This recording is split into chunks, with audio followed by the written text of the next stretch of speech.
Hello everybody, welcome back to the channel. Sorry that I'm back out in the garage, but it won't be as good as seeing anything. We don't really see much to hear things. So today we're going to be reading back in Jesus' story, and so let's go ahead and get into that. You won't be able to see much with the ceiling, I'm sorry for that. But I'll still show you some of these pictures that I will have. Put this over there. Okay, so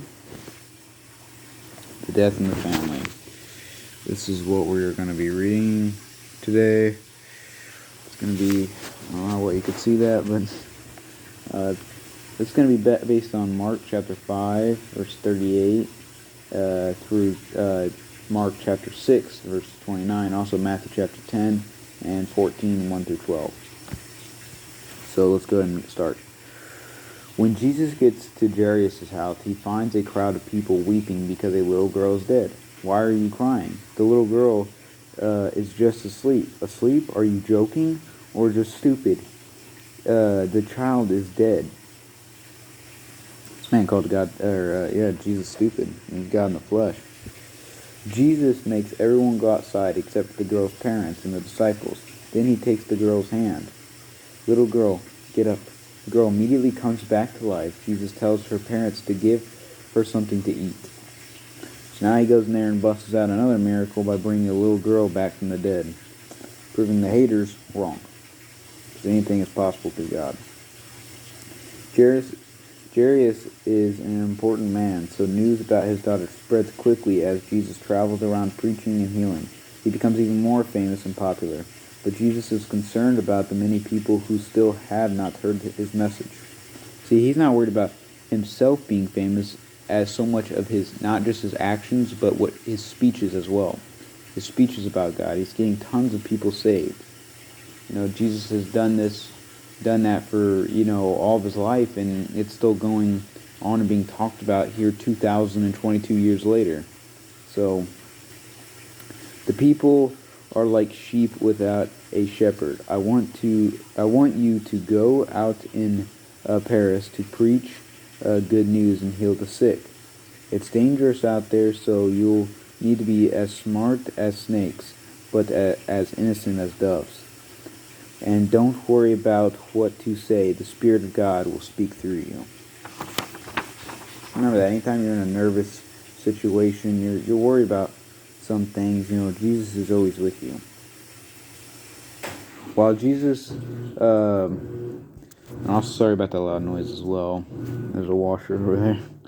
Sorry about the filming circumstances today, but while Jesus' disciples are out spreading his message, John the Baptist is busy accusing the king of breaking God's law. As usual, John doesn't worry about being polite.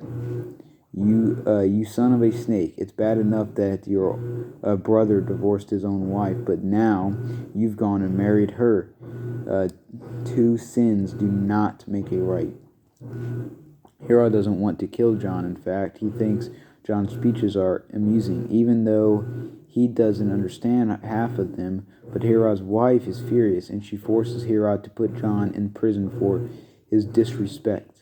This is still not enough for Herod's new wife. She and her new daughter, Salome, hatched an evil plan. One night, when all the Herod's officials and generals come for a feast, Salmon provides the entertainment. Herod's stepdaughter is a wonderful dancer, and she's smart too.